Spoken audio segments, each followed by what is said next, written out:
ترسگا کربلا کربلا. بسم اللہ الرحمن الرحیم. وما خلقت الجن والانس الا لیعبدون. صلوات محمد علیہ.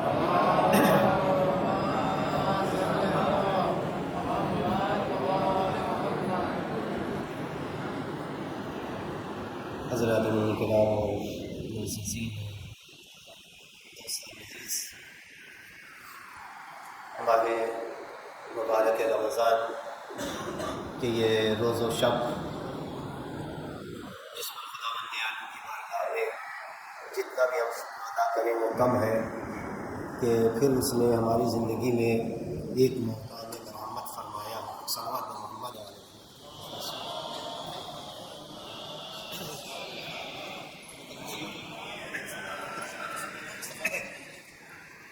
اور پھر ایک مرتبہ وہ رونق دعا و عبادات کا ماحول اور وہ خدا سے اس کے بندوں کا راز و نیاز اور محو مناجات ہونا، یہ سب بہار عبادت خداوند عالم نے ہمیں پھر ایک مرتبہ عنایت فرمایا ہے. جیسا کہ آپ کے ذہنوں میں موضوع بھی ہوگا اور پڑھا بھی ہوگا، آپ نے سمجھا بھی ہوگا، اور اسی کے تحت یہ گفتگو ہے. مگر بہرحال اس عبادات اور اللہ کی بارگاہ میں راز و نیاز کرنے کے موقع جو اس ماہ کے روز و شب میں ہمیں پروردگار عالم عطا کرتا ہے، جتنا بھی شکر ادا کیا جائے وہ کم ہے.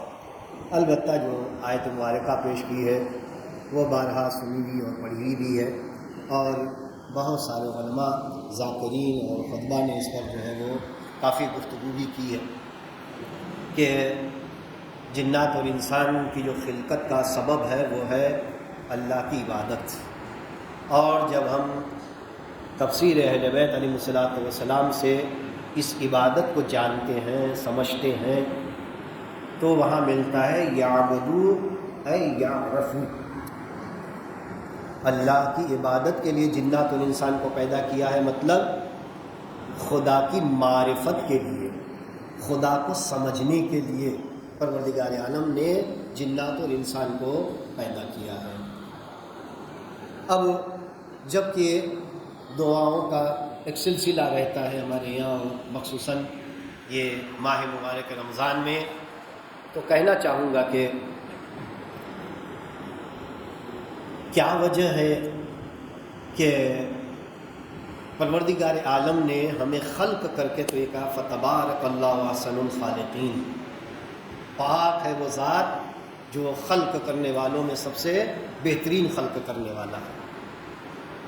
پھر بھی یعنی اتنی بڑی کائنات میں اتنے ہزاروں لاکھوں مخلوقات خداوندی میں خداوند عالم نے اس انسان کو پیدا کرنے کے بعد کہا کہ پاک ہے وہ ذات جو پیدا کرنے والوں میں سب سے اچھا پیدا کرنے والا ہے. کیوں کوئی اور مخلوق کو پیدا کرنے کے بعد یہ بات نہیں کہی؟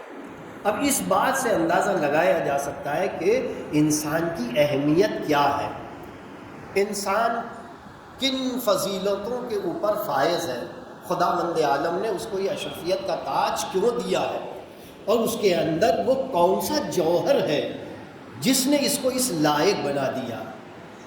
عزیزو، اتنی بڑی عظمت خداوند عالم کے عطا کرنے کے بعد اب ایک طرف انسان کو دیکھ لیجیے، ایک طرف تو خدا اتنی عظمتیں دیتا ہے، دوسری طرف اس انسان کی پستی کا عالم دیکھیے کیا ہے. مثلا صبح سے شام تک، مخصوصاً افطاری کے وقت، اس کے بعد سحر کے وقت، پھر اس کے بعد قرآن خوانی کے بعد سفرہ، مجلس کے بعد سفرہ وغیرہ وغیرہ، ان تمام چیزوں کے یہاں دو لفظ کے علاوہ کوئی بات جیسے سنائی نہیں دیتی. فلاں جگہ میرے کیا ٹاپ کا تھا، تو پیٹ بھرا ہی نہیں ہے، کیا کیا جائے. آج میں افطاری لانا بھول گیا، یا وہ ہوتا سفرہ مل جاتا.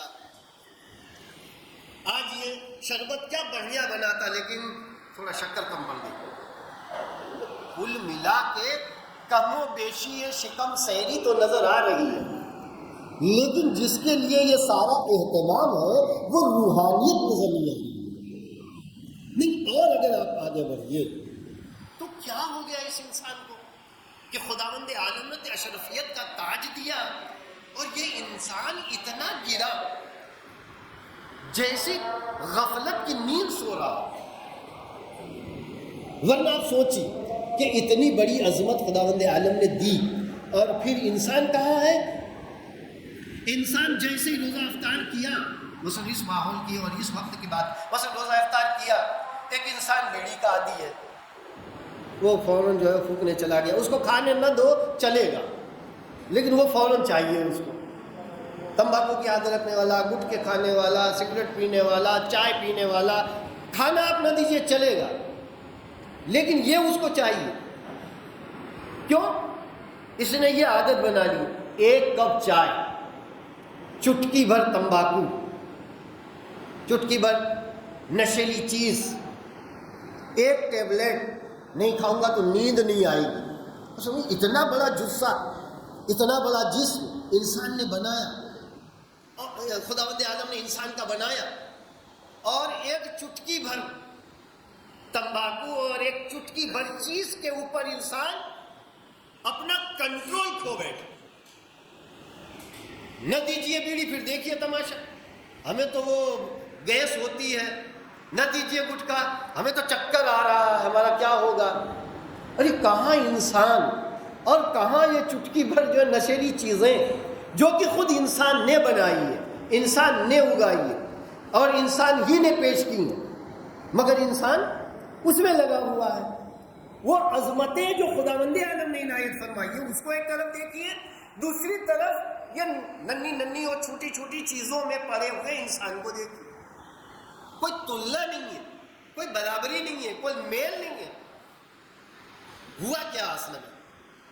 یہ کیوں ایسا ہو گیا کہ اگر اس کو ایک ٹیبلٹ نہیں دی جائے گی تو اس کو نیند نہیں آئے گی، یہ مجلس میں کھڑا نہیں ہو پائے گا، بیٹھ نہیں پائے گا، اس کو جو ہے کھانا نہیں دو گے تو چلے گا مگر یہ اس کو چاہیے. یہ سچ ہو کیوں گیا؟ اصل میں انسان اپنے اقدار کو بھول گیا ہے، اپنے اس جوہر انسانیت کو بھول گیا ہے جو خداوند عالم نے اسے عنایت فرمائی. وہ چیزیں اور وہ عظمتیں، وہ فضیلتیں خداوند عالم نے جو انسان کو دی ہے، مگر پوری دنیا یہ انسان کے لیے.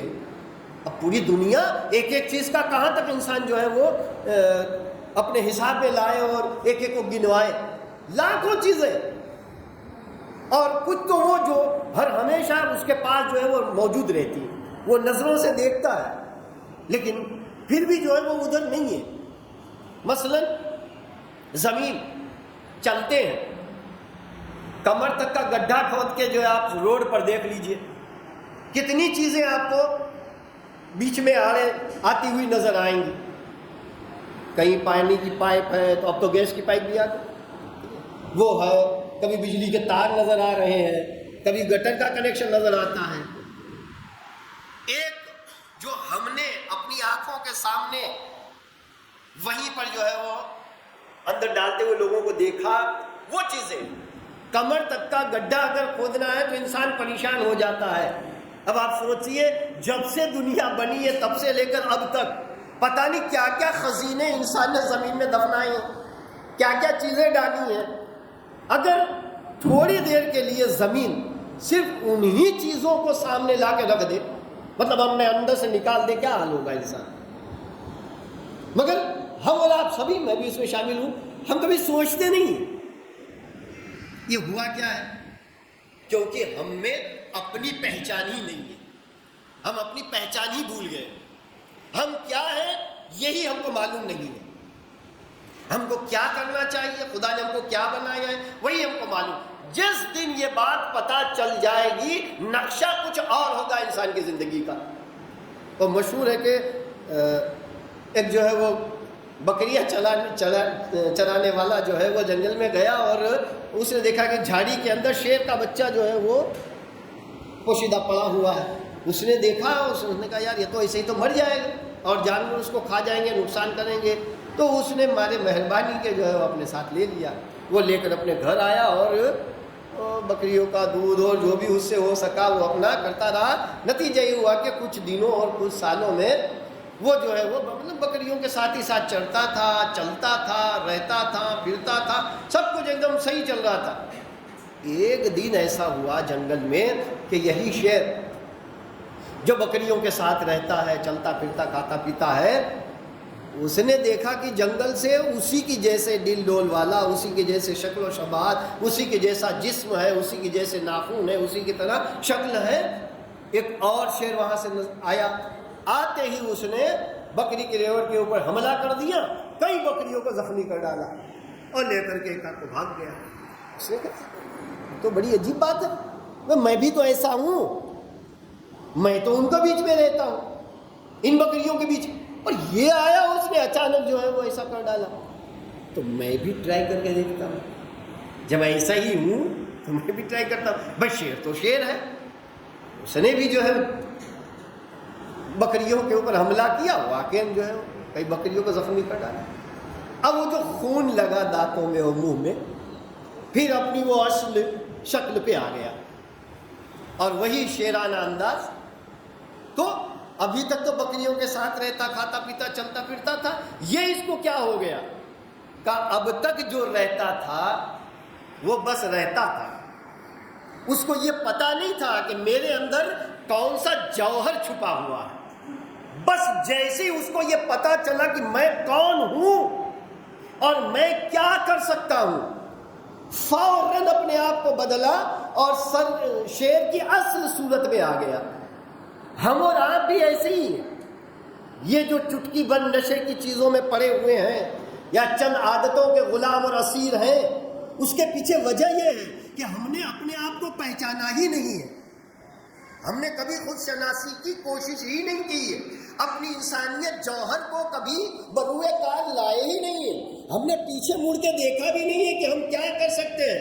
ہم کو یہ تاریخ معلوم ہی نہیں کہ ہمارے ہی میں ایسے افراد بھی ہیں کہ فرشتے ان کی تعظیم کرتے ہوئے نظر آتے ہیں. اور جب رسول اللہ پوچھتے ہیں یہ تعظیم کیوں کی، کہ یا رسول اللہ میرے استاد ہیں. ہاں آپ کے استاد کیسے ہو گئے؟ کہ جی جب خلق کیا خدا نے پوچھا جبریل بتا تو کون ہے، میں کون ہوں؟ میں کہنے جا رہا تھا اے خدا تو ہے، میں ہوں. کہ ایک آواز آئی جبرائیل یہ رب کریم کی بارگاہ ہے، یا تو میں نہیں چلتا ہے. ادب سے ذرا جواب دو، کہہ دو تو رب جلیل ہے، میں عبد ذلیل ہوں.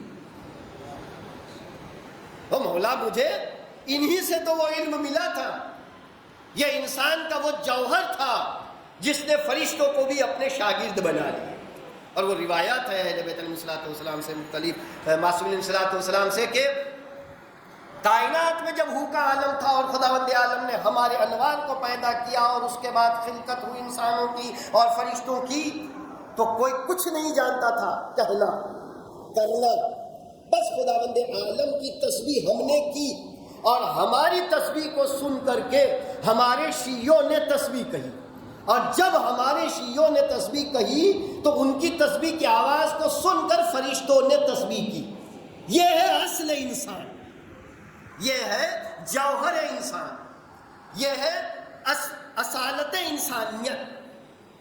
انسان اس معراج پر اصل میں ہم وہ ہیں، مگر کب پلٹیں گے ہمارے اس جوہر کی طرف جسے ہم بھولے ہوئے. جس دن پتہ چل جائے گا کہ ہم مولا علی علیہ الصلوۃ والسلام کے شیعہ ہیں، ہم ان کے محب ہیں. وہ مشہور واقعہ ہے کہ ایک صحابی پیغمبر حضرت ابو ذر سے ملنے گئے اور جب وہاں جا کے دیکھا تو ان کی حیرت کی انتہا نہیں رہی. انہوں نے دیکھا کہ چولہا لگا ہے، اس کے اوپر جو ہے وہ ایک دیگچی لگی ہوئی رکھی ہوئی ہے اور اس میں کچھ پک رہا ہے. تھوڑی دیر کے بعد وہ جو بھی پکانے کے لیے رکھا تھا وہ پک گیا. تو جناب ابو ذر نے کوئی بھی چیز کا سہارا لیے بغیر ہاتھوں سے اس دیگچی کو پکڑ لیا. آرام سے، جیسے کچھ ہے ہی، جیسے ہم سنسی ہے یا 10 پناہ ہے یا جو ہے صافی ہے، کپڑا ہے، کسی چیز سے بھی جو ہے وہ اتارتے ہیں، ویسے بغیر کوئی چیز کے ہاتھ میں لیے انہوں نے سیدھا جو ہے وہ نیچے اتارا. تو بہت حیرت ہوئی کہ ان کو مطلب جلا نہیں آگ، اور وہ دیکھنے لگا ہاتھوں کو، دیکھا تو نہیں، ہاتھوں سلامت، کچھ بھی نہیں ہوا ہاتھوں۔ اس کے بعد اتنے ہی نہیں، اسی میں سے ہاتھ ڈال کے آرام سے پلیٹ میں نکالا بھی انہوں نے، ہاتھ کو کچھ ہوا نہیں۔ یہ صحابی دیکھ کر کے پہنچا رسول اللہ کے پاس، کہا یا رسول اللہ آج تو ابو ذر سے بہت بڑا معجزہ میں نے دیکھا، بڑی کرامت جو ہے ظاہر ہوئی۔ کہا کیا ہو گیا؟ کہا ایسے ایسے ہوا۔ اس کا بس اتنا ہی دیکھا؟ ابھی تو تو نے 9 درجے کے ایمان کے انسان کو دیکھا ہے، 10ویں درجے سلمان کو دیکھتا تو کیا ہوتا؟ مطلب وہ کچھ اور ہے۔ یہ کیا ہو گیا؟ ہمارے ہاتھ جیسے ان کے ہاتھ، ہماری آنکھوں جیسی ان کی آنکھیں، لیکن انہوں نے یہ اس طرح سے اٹھا لیا، ہم اٹھا کے دیکھیں ہاتھ میں چھالے نہ پڑ جائے تو بھائی۔ مگر بات معاملہ کیا ہو گیا؟ چونکہ انہوں نے انسانیت کے اس جوہر کو پہچانا، یعنی اپنے آپ کو پہچان لیا تھا، اور یہ اس کے ماننے والے تھے جو کہتا ہے کہ جس نے اپنے نفس کو پہچانا اس نے اپنے رب کو پہچانا۔ یہ انسان کے اندر وہ جوہر ہے، وہ چیز ہے کہ وہ چاہے تو اپنے نفس سے رب کو پہچان سکتا ہے۔ مثلا سورہ بلد میں اگر آپ دیکھیں، خداوند عالم نے انسان کی خلقت کا جو ہے وہ تذکرہ کیا اور کہا کہ ہم نے انسان کو جو ہے وہ اذیتوں میں رہنے والا بنایا ہے، تکلیفوں میں رہنے والا بنایا ہے، یوں کہا جا سکتا ہے کہ تکلیفوں سے لڑنے والا بنایا ہے، ٹھیک ہے۔ اور پھر اس کے بعد 1-2 آیت کے بعد فوراً انسان کی ان چیزوں کا تذکرہ کیا، کہا کہ کیا ہم نے انسان کے لیے 2 آنکھیں نہیں رکھی؟ کیا ہم نے اس کو زبان نہیں دی؟ کیا ہم نے اس کو 2 ہونٹ نہیں دیے؟ اب ویسے تو معمولی چیز ہے، کون انسان نہیں جانتا چیزیں کیا ہیں، لیکن اگر اس کو سمجھنے پہ آ جائے تو یقیناً انسان اپنے آپ کو پہچان لے گا۔ صرف یہ چند چیزوں کا تذکرہ جس کا قرآن نے کیا ہے، اگر اس کو سمجھ لے، زبان دی ہے، کبھی کھاتے کھاتے دانت کے بیچ میں تھوڑی سی بھی آ جاتی ہے، حالت خراب ہو جاتی ہے، لیکن 24 گھنٹہ جب دکھاتے ہیں تو وہ پورے منہ کی صفائی کرتی رہتی ہے، ہمیں اس کی اہمیت نہیں، تھوڑی سی چوٹ پہنچتی ہے تو ہم بے قرار اور بے چین ہو جاتے ہیں۔ اور اس کے اندر اس نے 2 آنکھیں دی ہیں تو کیا ہے بھائی، وہ تو ہے ہی انسان کو دی ہے، نہیں دی ہے تو کیا کمال کیا ہے، کیا کمال کی دی ہے، کیا چیز عطا فرمائی۔ مثلا یہ 4 آنکھیں یہاں کھڑی اسٹینڈ کے اوپر، بھائی انہوں نے اسٹینڈ پہ رکھا تو یہ کیمرہ رہا، اب یہ ادھر ہے تو میری تصویر کھینچ رہا ہے، ٹھیک ہے۔ اب ہم کہیں ان کی تصویر لے لیجئے تو کسی کو آنا پڑے گا جو اس کو گھما کے ادھر کرے، اگر گھمائیں گے نہیں تو یہ گھومے گا نہیں۔ خدا کی دی ہوئی آنکھوں کو ذرا کبھی سوچیے ٹھنڈے دل سے، مطلب میں نے ادھر دیکھنا، میں نے دیکھا صاف ایک دم پکچر جو ہے وہ کلیئر، اب یہ کیمرہ میرے سامنے ہے پھر بھی ان کو سیٹ کرنا پڑے گا، پورا نیچے کا جو ہے وہ آ جا رہا ہے، اوپر کا کچھ آ ہی نہیں رہا ہے، تو کہے گا عجیب بیوقوف ہے کیمرہ لگانے والا، کیمرہ میں یہ کیا بات ہے، مولانا کا چہرہ تو دکھتا ہی نہیں، خالی ڈیسک دکھتی ہے، خالی فرش دکھ رہا ہے، مطلب لگا رہنا پڑے گا۔ کتنے فوٹو کھینچے گا؟ 1000 2000 5000 10,000 لاکھ، اس کے بعد اگر اس کے اندر کارڈ ہے اس کو بدلیے، اب تو بڑے بڑے کارڈ آ گئے، کتنے بھی آ گئے ہوں لیکن بدلنا تو پڑے گا، بغیر بدلے نہیں چلے گا، تب جا کر کے وہ کرے۔ لیکن آنکھیں جب سے پیدا ہوئی ہیں مرتے دم تک کی نہ جانے روزانہ کتنی ہزاروں لاکھوں تصویریں کھینچتی ہیں، کبھی آپ نے اس کی ہارڈ ڈسک کو بدلا ہے، کبھی اس کی میموری کو چینج کیا ہے، کبھی اس کو واش کیا، خدا نے سب انتظام کر رکھا ہے۔ اچھی بات ہے، کیمرے میں تصویر سیدھی جاتی ہے، ہماری آنکھوں پہ تصویریں الٹی جاتی ہیں، مگر ہم کو الٹا نہیں دکھتا، ہم کو سیدھا دکھتا ہے۔ یہ خدا نے اس میں قدرت رکھی ہے، خداوند عالم نے وہ نصیحت رکھی ہے۔ ایسے ہی نہیں قرآن نے کہہ دیا ہم نے تو آنکھیں دی ہیں، نہیں، یہ آنکھیں دی ہیں تو کھول کے کائنات دیکھو، کائنات کا نظارہ کرو، تب پتہ چلے گا کہ یہ کون سی نعمت ہے۔ اب واش کرنے کی تم کو ضرورت نہیں ہے، خدا نے سسٹم رکھا ہے، وہ رطوبت وہ پانی نکلتا ہے اور وہ دھل بھی جاتی ہیں، صاف بھی ہو جاتی ہیں، کلین ہو جاتی ہیں، آپ کو کچھ نہیں کرنا، ہاتھ بھی آپ کو نہیں لگانا، تھوڑا سا بھی اس میں جو ہے وہ چھوٹا لگا یا تنکا پڑا، فوراً پانی جو ہے وہ جاری اور اپنے آپ جو ہے وہ واش ہو گئی، اپنے آپ دھل گئی، اپنے آپ کلین ہو گئی، اپنے آپ صاف ہو گئی. اور لیجیے یہ پھر دیکھنے لگے، روشنی زیادہ ہے، تھوڑی دیر تو چکا چوند ہوئی، تھوڑی دیر کے بعد سیٹنگ ہو گئی. پہلے نہیں ایسے دیکھ سکتے تھے، اب دیکھ رہا ہوں، کوئی بات نہیں، دیکھ سکتے. ٹھیک ہے، اندھیرے میں گئے، اجالے سے ڈائریکٹ اندھیرے میں، اندھیرے آنے لگے، کچھ سجائیے نہیں دے رہا، تھوڑی دیر رک جائیے، اس کے بعد اپنے آپ سیٹ ہو جائیے. یہاں یہ چیز پڑی ہے، اچھا ہاں، اچھا یہ دھیرے دھیرے دھیرے دھیرے سیٹ ہو جائیں گے.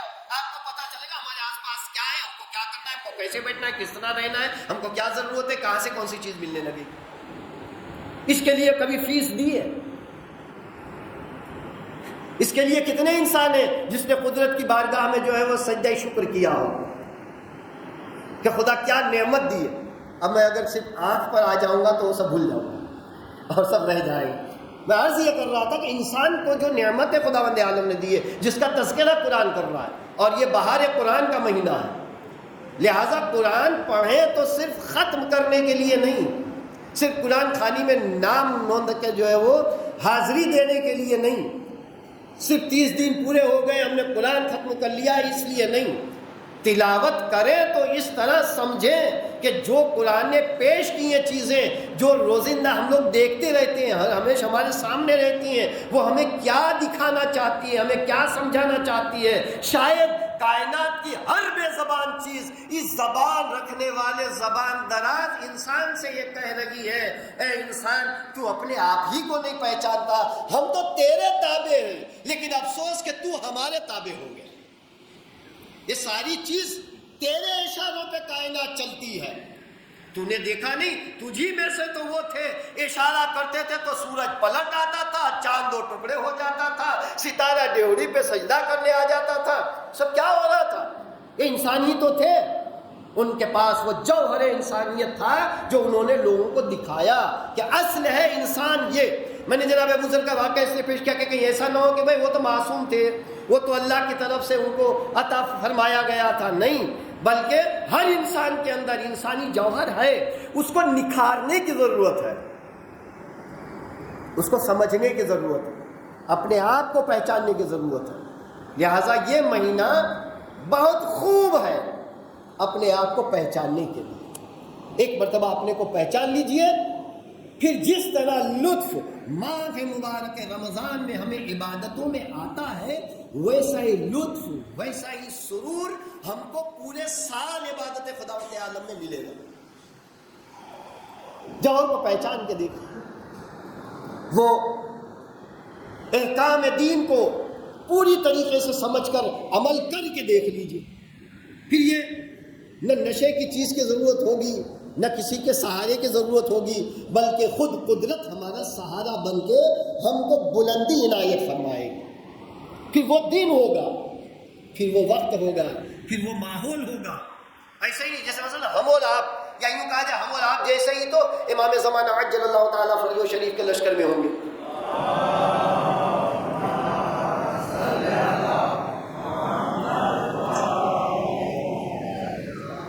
وہ تنہا 1000 لوگوں کی طاقت رکھتا ہے،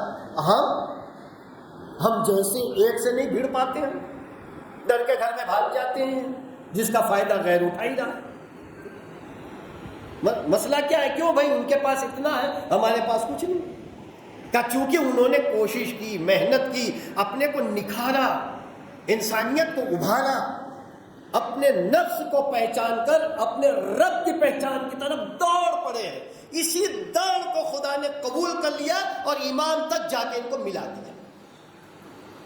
اب وہی جوہر انسان اصل انسان سے جا کر ملا، وہی نور الہی سے انسان کا ملاپ ہو گیا. نور الہی سے جا کر انسان مل گیا تو اب اس کے سارے اقدار واپس آ گئے. اب ساری فضیلتیں اس کی نظر آنے لگی، اب ساری عظمتیں دکھائی دینے لگی. اب وہ ہاتھ کی انگلیاں،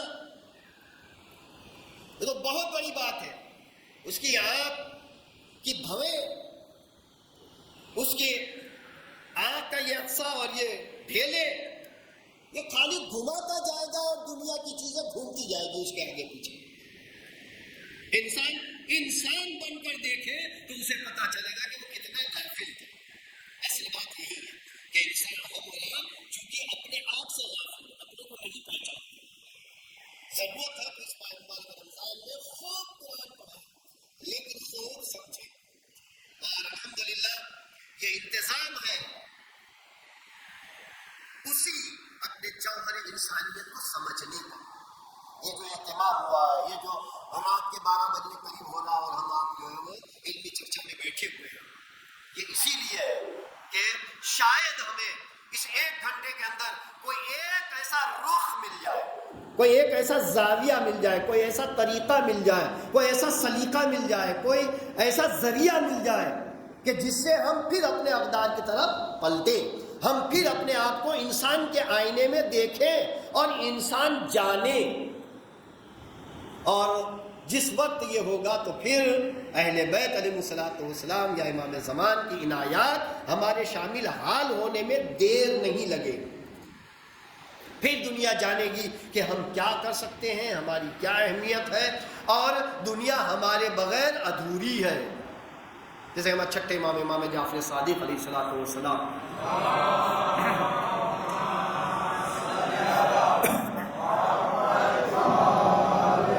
بڑے بھروسے سے، کیا اعتماد امام نے ہمارے اوپر رکھا ہے اور فرمایا ہے کہ اگر تم جاؤ بستی ہو 1,00,000 کی بھی بستی ہو، ہمارا ایک چاہنے والا بھی ہوگا تو تم جان جاؤ گے کہ یہ ہمارے شیعوں میں سے، یہ ہمارا محب ہے، یہ ہمارا پیروکار ہے. کیوں؟ اس لیے کہ ان کے چاہنے والے اور ان کے شیعوں کے بغیر دنیا ادھوری ہے. دنیا کا کوئی کام ان کے بغیر ہونے والا نہیں. امام کو چھوڑیے، امام تو ایک طرف ہے، وہ تو جان روح کائنات ہے، لیکن امام کے چاہنے والے بھی دنیا کی ضرورت کا نہیں. ان کے بغیر دنیا ادھوری ہے. خداوند عالم کی بارگاہ میں یہی دعا ہے کہ خداوندہ ہمارے اس اقدار اور ہماری ان عظمتیں اور ہماری ان فضیلتوں کو ہمیں سمجھنے کی توفیق عنایت فرما. یہ غفلت کا پردہ ہمارے درمیان سے ہٹا دے، ہماری آنکھوں کو وہ دکھا جو تو اور اہل بیت چاہتے ہیں. اور پروردگار ماہ مبارک رمضان کے اس روز و شب میں ہمیں اپنی معرفت، اپنے حجت کی معرفت، اپنے رسول کی معرفت عنایت فرما، اور ان کا سچا چاہنے والا بننے کی توفیق عنایت فرما، اور تیری حجت آخر کا جلد سے جلد ظہور فرما. ہم سب کو امام کے ناصر مددگار میں شمار فرما. ربنا تقبل منا انک انت السمیع